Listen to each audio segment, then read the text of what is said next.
Good morning, good morning. Go ahead and get your book and things ready. I just had, there we go. Good morning, good morning. You can hear me, get your sketchbook or something to draw on ready. I'm going to give our classmates about 1 more minute because unfortunately we only have about half.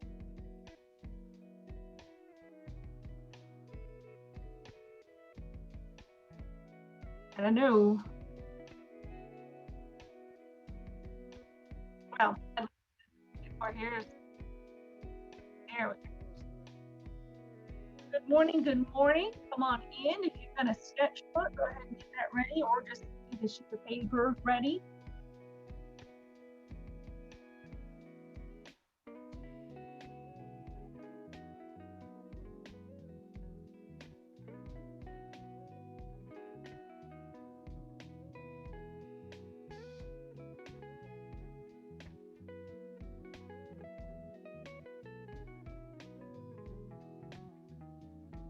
Good morning, good morning. Come on in. Got a sketchbook ready.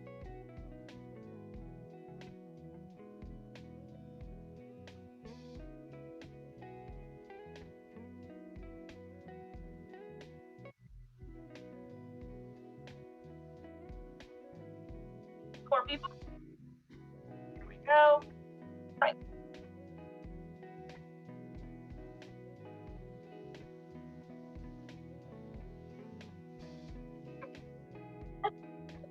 So let's get started.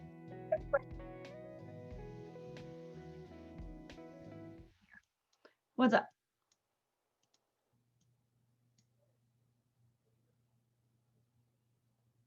I don't know if she knows she has her hand up. That's, yeah. What's your question, babe? So I thought that the humpback whale was like not in Georgia. Why is it like a Georgian endangered animal? Because they do live off the coast of Georgia. So it's listed as one, and I understand. I know it's kind of confusing. We're not going to focus immediately on our animals or our species. So if you don't get the chance to, if you feel like you need to change what you pick, that will be okay. Because we're going to focus on how to draw texture and things like that before we start working on what species we work on. So with that being said, last week you guys had your video, which means you did not have a live session with me. And I just lost my window, sorry. Which means you did not have a live session with me. So you practiced your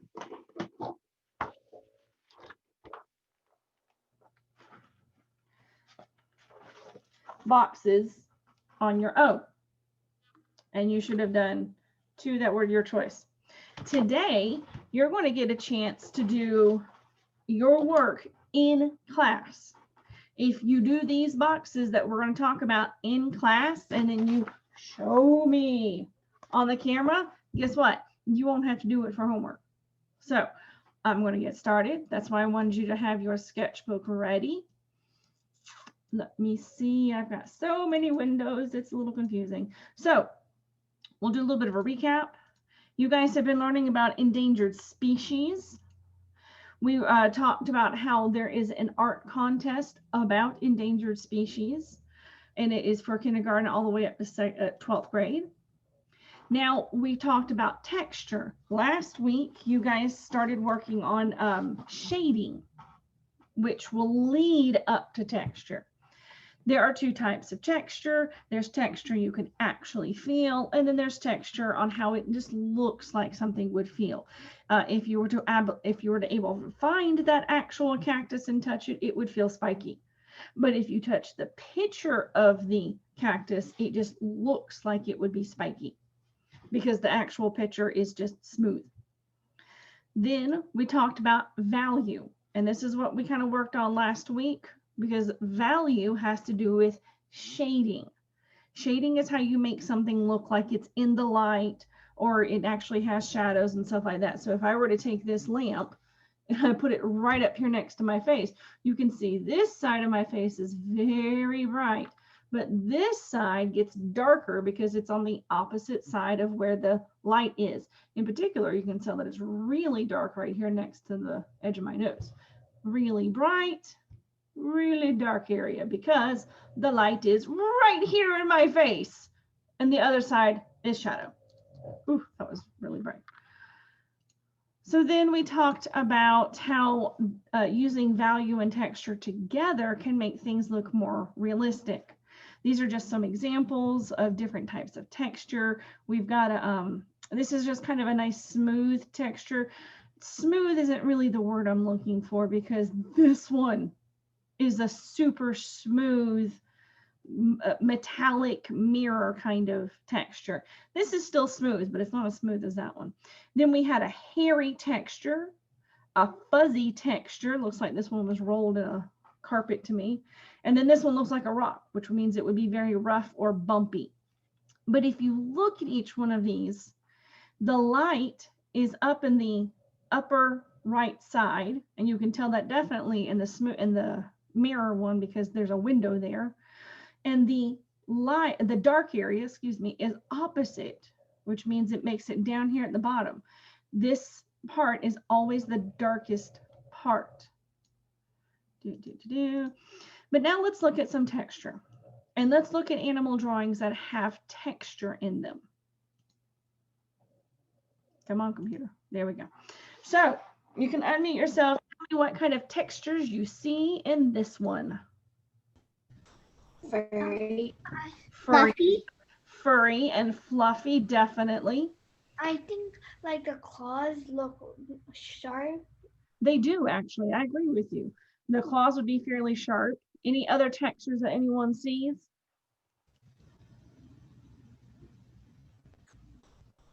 And that's fine.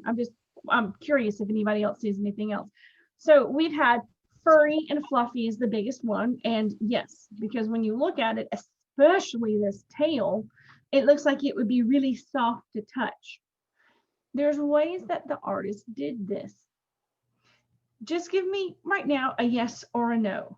Yes, all of the lines are the same size, or no, No. all the lines aren't. No. No. You got it. No. Lines change sizes.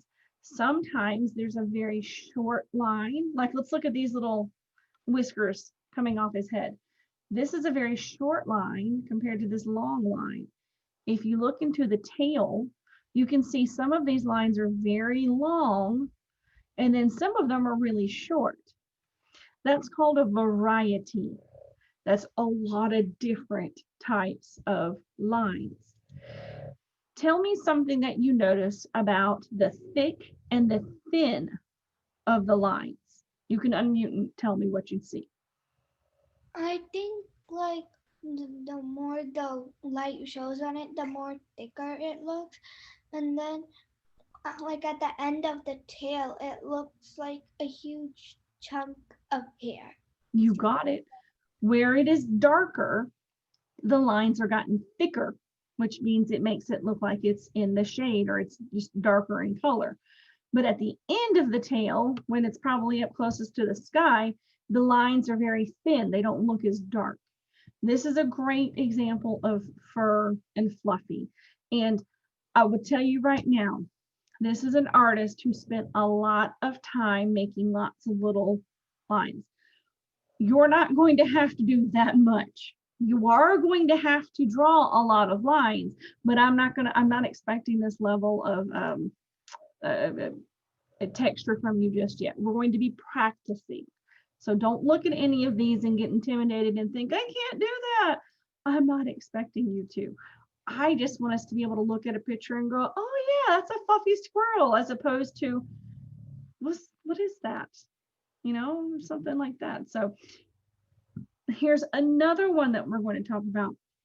Go ahead and unmute. What, I almost told you, what texture do you think this guy is? Spiky. Not to touch Spiky. that animal because it's spiky.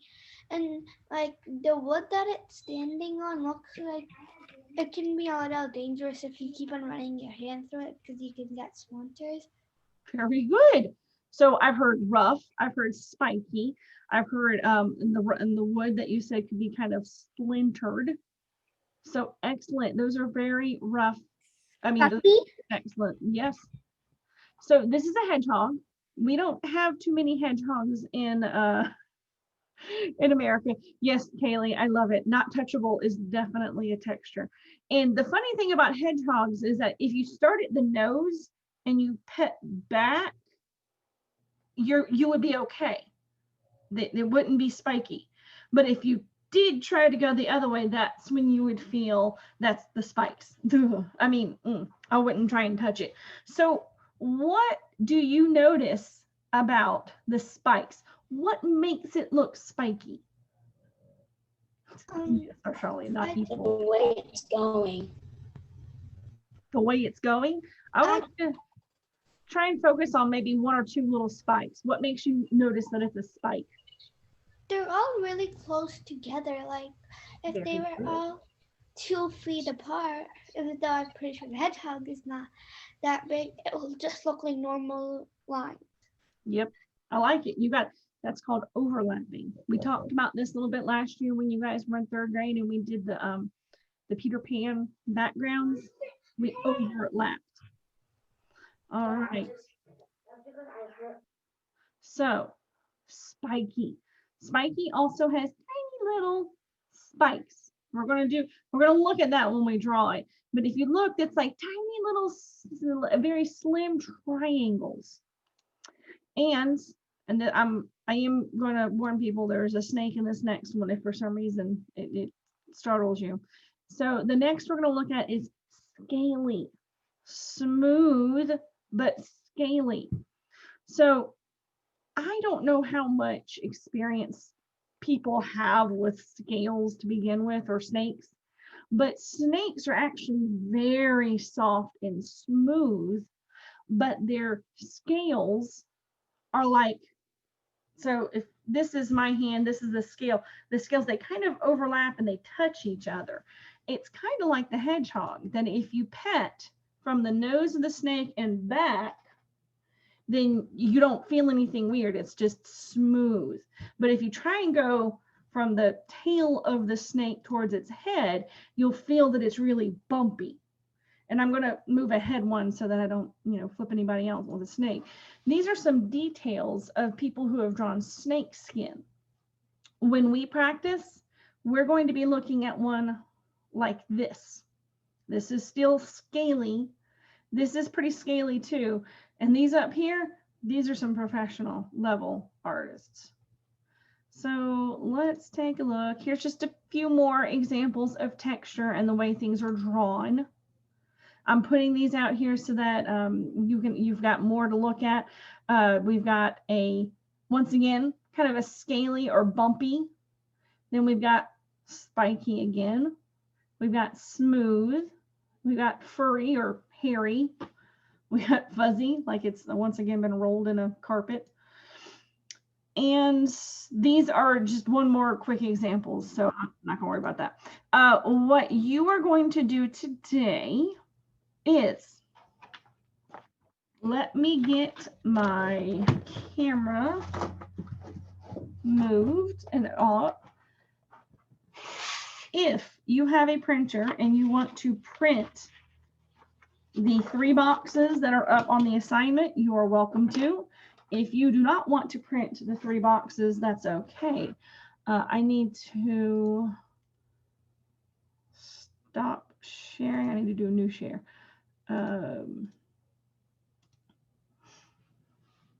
Give me a thumbs up if you can see my hand sitting on top of my. Awesome. Zach can, so I'm going to guess everybody else can. So on these, what we're going to be doing is 3 boxes. Box 1,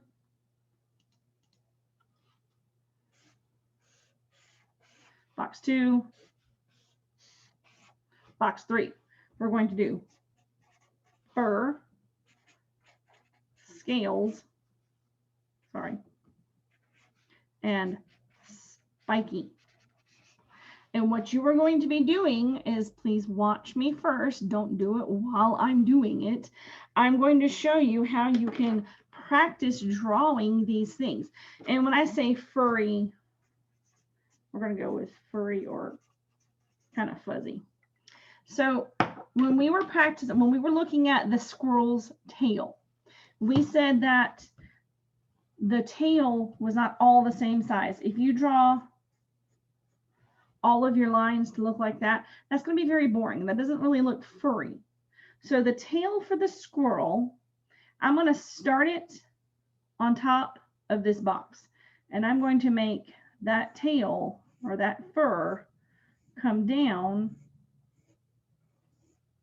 in a very kind of a loose way, because once again, furry lines aren't going to be straight and the same size. Remember what we said about the squirrel's tail? It was very light. Some parts of it were dark. And I'm trying to make this look like there's a bunch of hair, which I know it's kind of gross, but that's part of this, coming down off the top of the box. That's going to be my example of furry. Somebody told me something really nice about where it gets darker. Remember, we're going to do, they did more lines where it was dark, and that makes it look like it's a dark spot, and then there's some light spots. Now we're going to look at scales. Scales are going to start off being overlapping,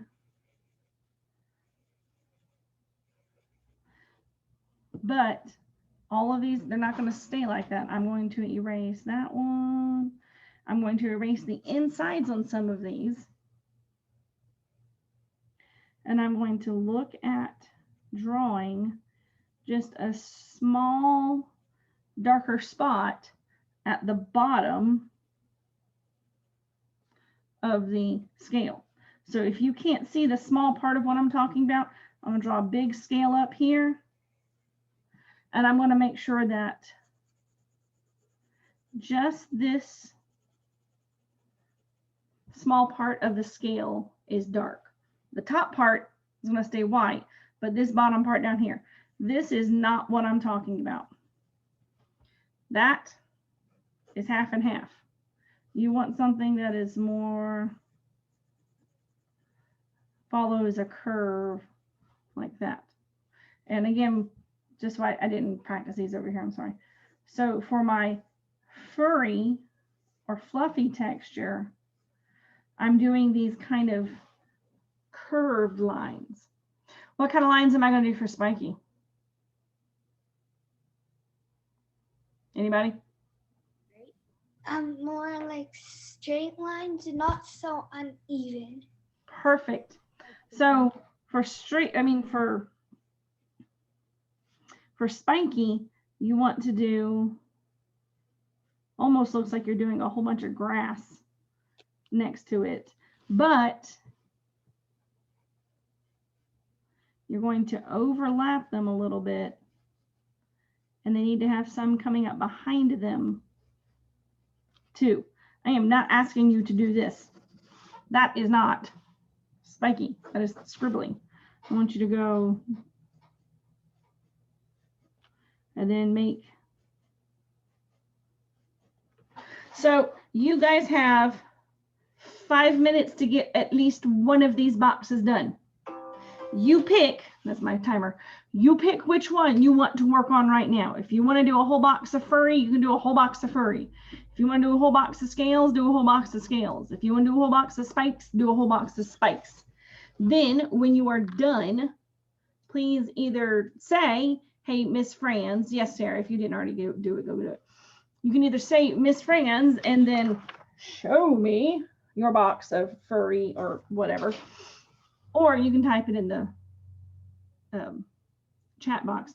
But please make sure that I say your name to confirm to you that I have seen your picture. So for right now, you are finishing one of these. work on one. Ryan, do you have a question? You're good? Let me see. Kaylee, I need to see your, show me that furry one a little bit more.